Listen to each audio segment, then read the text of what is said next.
a while to get it all lovely and shiny and put it on the website and make it available, but coming soon. Listen to that. Listen to the first 20 or 21, I think. I think you can get them all for like $25. Or I don't know what it'd be, £18. I don't know. But hours and hours, and it's good. It's all about well-being. Get that right. Have like 15 hours or whatever it is, and then go for a little walk and listen to stuff. Listen to me, and go for a walk every day. A little bit of you time. Got loads of questions, so many questions. I'm not going to get to all of them, I'm telling you now. So I'll whiz through them. Thank you for the comments about the official trailer. Mental. I mean, I had like 1 million views straight away, and now I think it's up to like 5 million with all the people that have tweeted it and on Facebook and everything.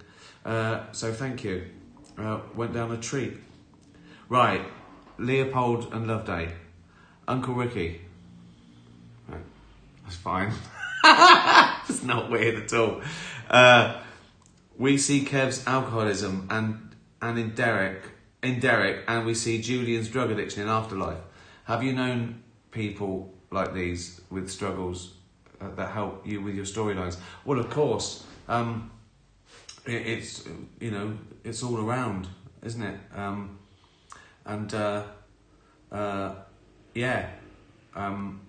I mean, some of it isn't even diagnosed.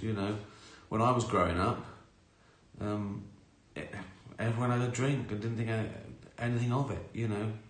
It was weird if you didn't drink. So it's there, and you find stories.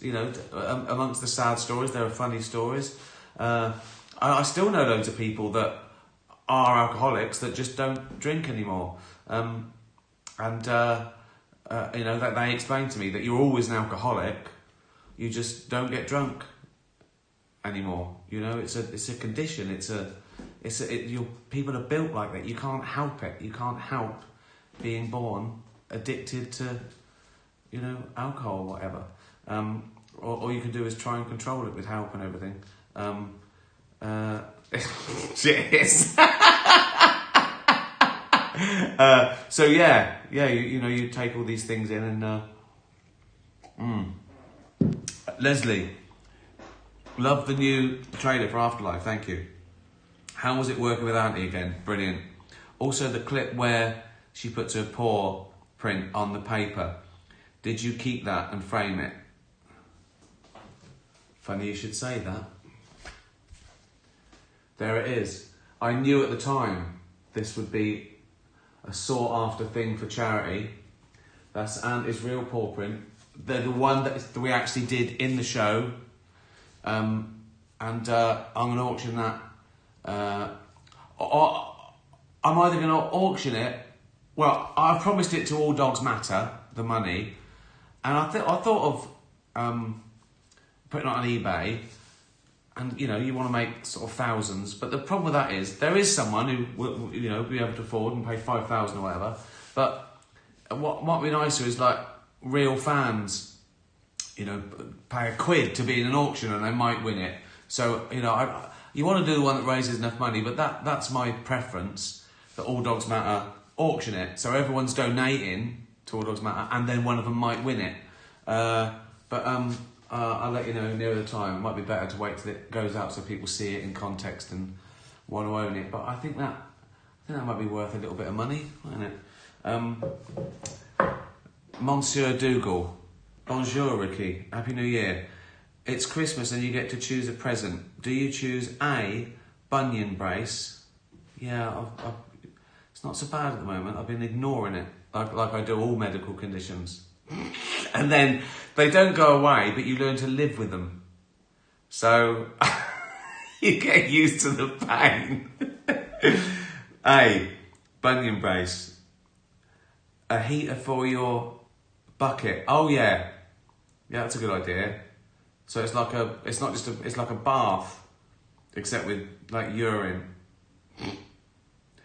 A bollocks bra to support your penders testicles. No, I wouldn't bother with that. I just put them down each trouser leg. The longer they get. When I'm really old, you'll see 2 little testicles by my ankles.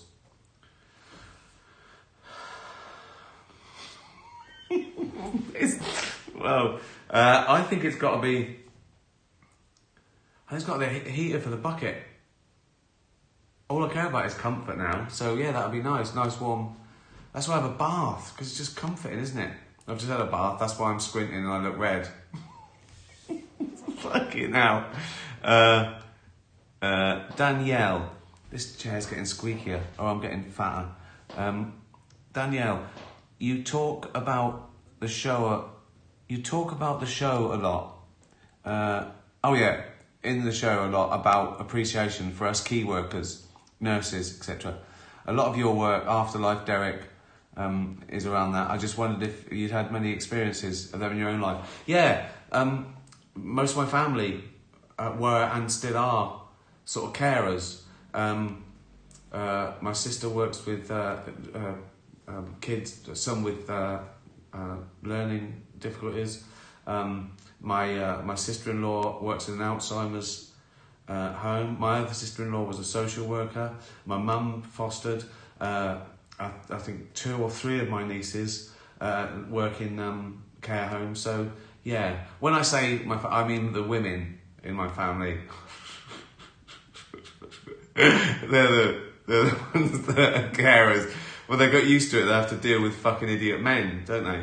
So they sort of practice on us, and then they're really good carers. If the women in my family can deal with the idiot men, then yeah. So yes, and again, funny stories and sad stories, and they all go in, and I mix them up and change them a bit, but I try and know a bit about everything I do, as opposed to just making it up. Like I used to when I was like 13, 14, when I used to write stories. It was all about being a New York cop.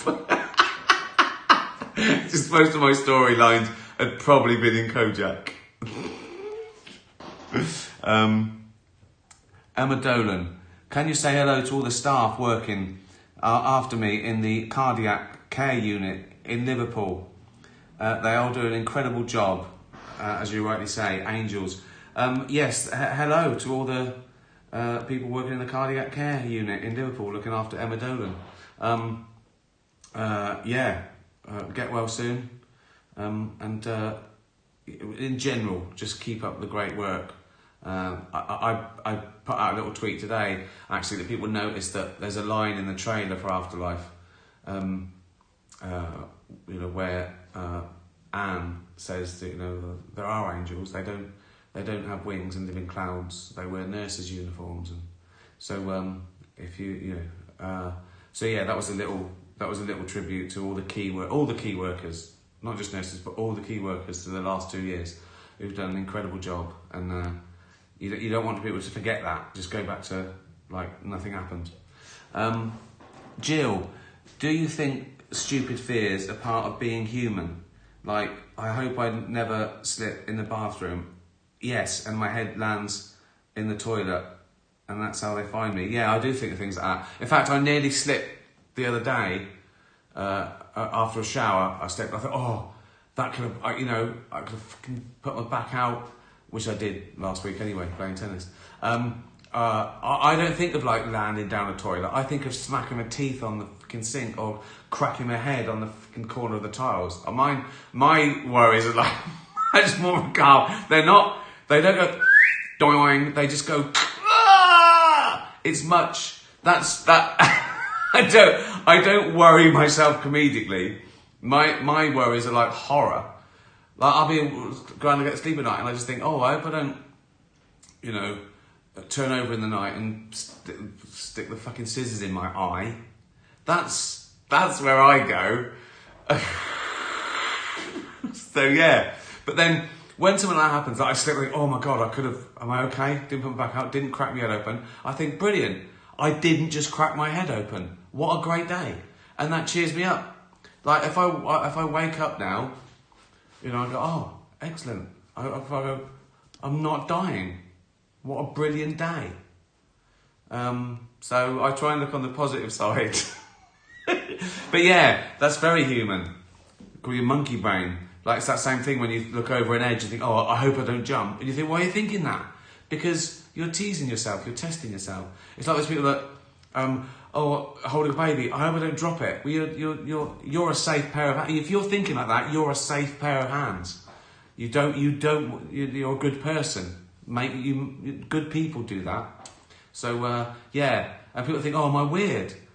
Like, I hope I don't punch this old lady in the face. Because you never will. You're testing yourself. And you never will.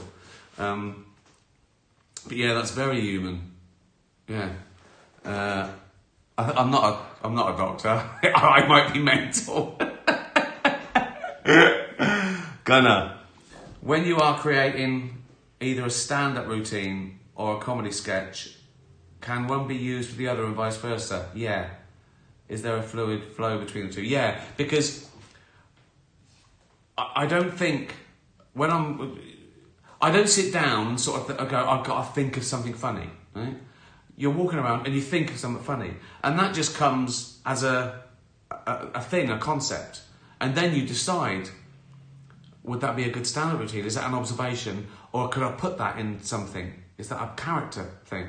And then you decide if it's based on character, then it's or a scenario, or there's a little plot. It's probably best for a narrative thing. Whereas if it's an observation and you think that's funny, it's usually stand up. But you can swap between. It depends, you know. And often I've used the same thing for both, and just one I've told the true story in stand up and riffed on it, and the other I've put in, Derek or Afterlife, or whatever, or The Office, or extras, you know. So true stories. Most things that come to me that are good observations for stand-up are usually true stories. Even if I did them, I can lie about that. I can say this happened to me, but it could be me. Like, I can be being annoyed at someone and did something annoying, and in real life it was me that did the thing annoying. But you know, it might not be funny for me to, you know, or vice versa.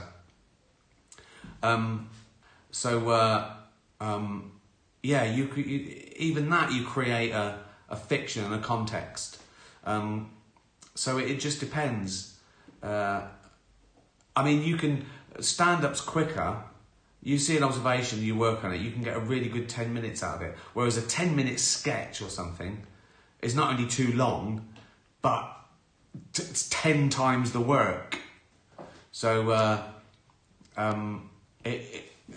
observations, if they're a quick observation, isn't it annoying when? That can go anywhere. Whereas if it's a story, and it's a true story, I usually put it in stand-up. But it totally depends. Daniel, which episode is the saddest? And can you tell us anything about the soundtrack used in Series 3? Well, I think probably 5 and 6 the saddest. 1 and 2, it's back to be with the old gang, and we set up lots of setup, and it's funny and it's observational, and the story. 3 and 4, I think are the funniest 2 episodes because you get all the payback for the setup, and you see all the characters interacting, and you know. And then 5 and 6 heading towards the conclusion. Is more dramatic, really much heavier, and 6 I think is the best thing I've done, most dramatic and rewarding thing I've done. Soundtrack, so excited about the soundtrack. I spent more money than ever on it. So yeah, we've got Bob Dylan, Joni Mitchell, 10cc, Radiohead, Kate Rusby. I mean, it's such a privilege that I can choose any song and not only afford it, but because it's the third series and people like it now, I'm getting deals. People want to be in it. Big stars want their song to be in it. So, yeah, it's been an absolute joy. I think there's a Kate Rusby song I use at the end of one, and a Cat Stevens song, you know. But I think the sequence where I use a Joni Mitchell track, I think you'll love that. I hope so. It's one of the favourite things I've ever done. Good. Ollie Afterlife. In honour of the upcoming 75th birthday, David Bowie, of course. David Bowie's, yeah. And the Toy album. Could you please do an impression of Mr. Bowie seeing a cock in a drain? Was that a good tribute? Do you think... you think he'd like that? I think he would have. So, this is David Bowie walking by seeing a cock in a drain. Do. I was walking down the high street when it's a cock in a drain. So that was David Bowie seeing a cock in a drain. Just as big a bollocks as it's ever been, this shite, isn't it? Absolute pure nonsense. What a lovely tribute to my favourite artist of all time. You love that. Bella. Hey Ricky Gervais. My dad put my stick collection in the garden waste bin again. I was 2 really good sticks away from having enough to build my stick shed. Now I'll have to start again. Do you have any sticks you'd like to contribute? Right. I've told you this before and people think I'm mad, but we walk every day in Hampstead, right? Just to meet dogs, me and Jane. And now and again, I'll say to Jane, Bella would love that stick. And Jane knows what I mean and agrees with me. Is that normal? Again. George Clooney do that? George Clooney walk around looking at sticks that some dog on Twitter would like? No. Does he fuck? No.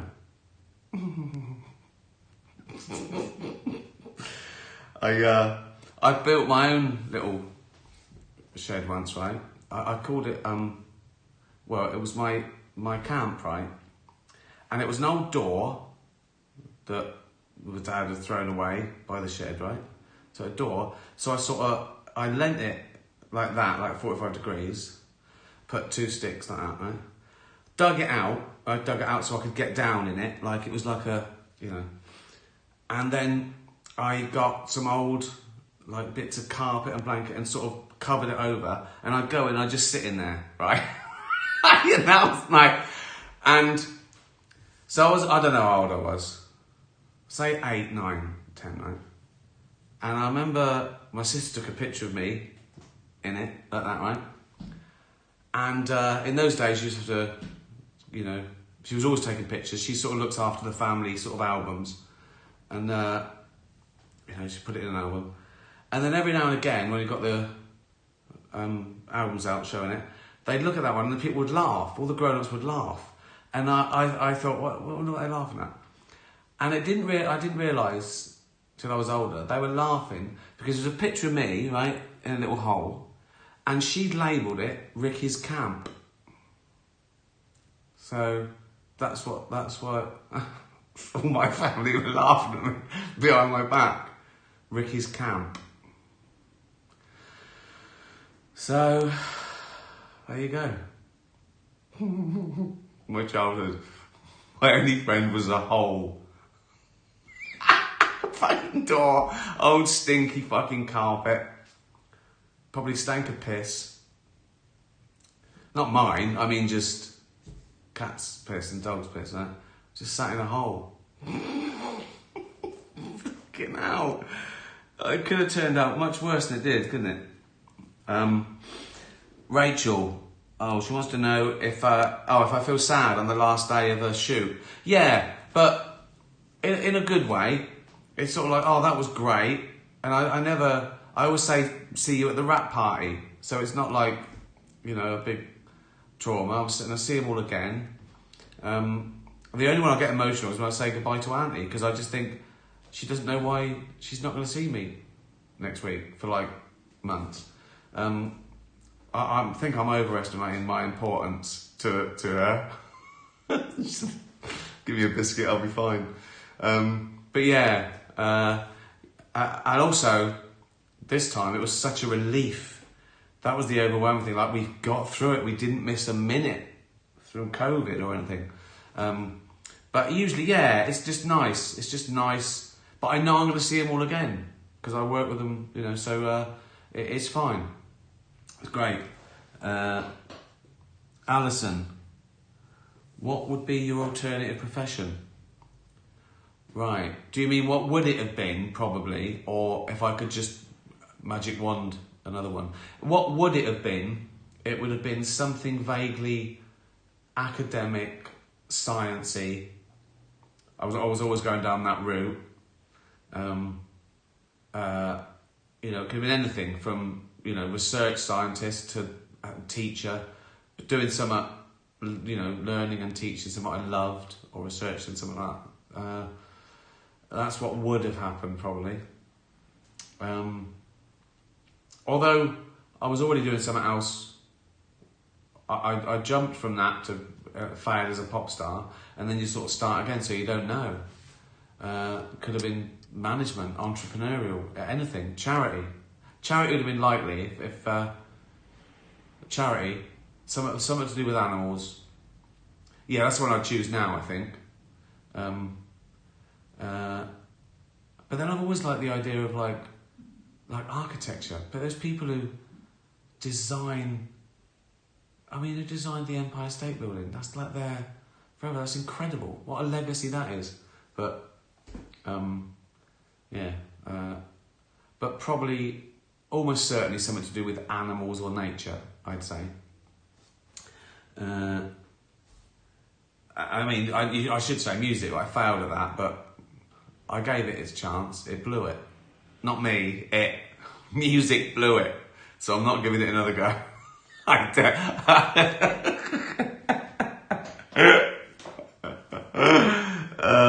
Music, you had your chance. Now fuck off. Kiki, do you ever think you'll get to a point where you'll write more serious... Oh, look at that. That's funny. Do you ever think you'll get to a point where you write more serious songs for your projects?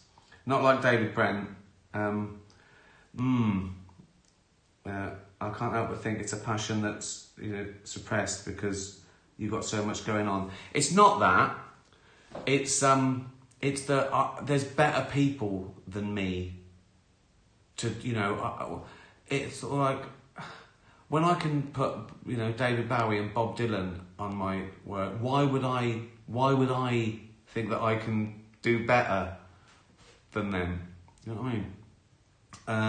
But more, it's like, I couldn't do it seriously. I could never release one because it's cringy.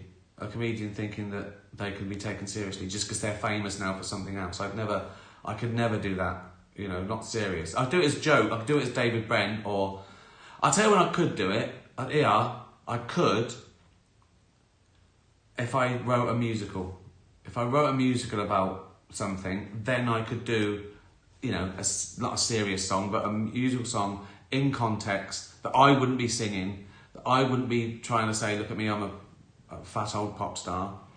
So I think in that context, I could take music, not seriously, because it's not serious, but you could sneak serious ones in. Like if I did Afterlife the musical, I could write nice sad songs and, you know, happy, funny songs. So that's the only imaginable scenario for me to try it. But no, me doing an album of and this is me. Ricky Gervais sings some of his songs. That would never fucking happen. Oh God. Oh God. Oh. That's like me. This thinking of that is the same as me thinking I'm slipping in the bathroom and smashing my face on the bog. That the idea of that. Good. Well, there you go. A little thank you. Thank you for retweeting the trailer. 11 days to go. I've given you loads of recommendations to start watching things, haven't I? Gomorrah, 4 Blocks, When the Dust Settles, Fowler, Caliphate, Snabber Cash, Witch Hunt. Witch Hunt was great. So yeah, watch those on. Start one of those tonight on Netflix or Walter Presents or Amazon Prime or Apple, wherever you can find it. Watch one of those. You will thank me. They're gripping, compelling. Watch them in the original language with subtitles, and you will thank me. And or watch Afterlife again. You've got 11 days to watch. How many is it? 12 episodes, and then. What are you going to do on the 14th? What are you going to... Tweet me what you're going to drink and eat. You should do... Look, 8 o'clock on Friday the 14th. Afterlife party. Bottle of wine or whatever you drink. Box of chocolates. Oh, come on, that'd be great, wouldn't it? Everyone started... I will organise it. Bollocks gang. Organise that. Everyone starting watching it at the same time. Good. Thanks very much. We'll auction that one day. Cheers. Be nice to animals. Tatty bye, everyone. Fucking thing.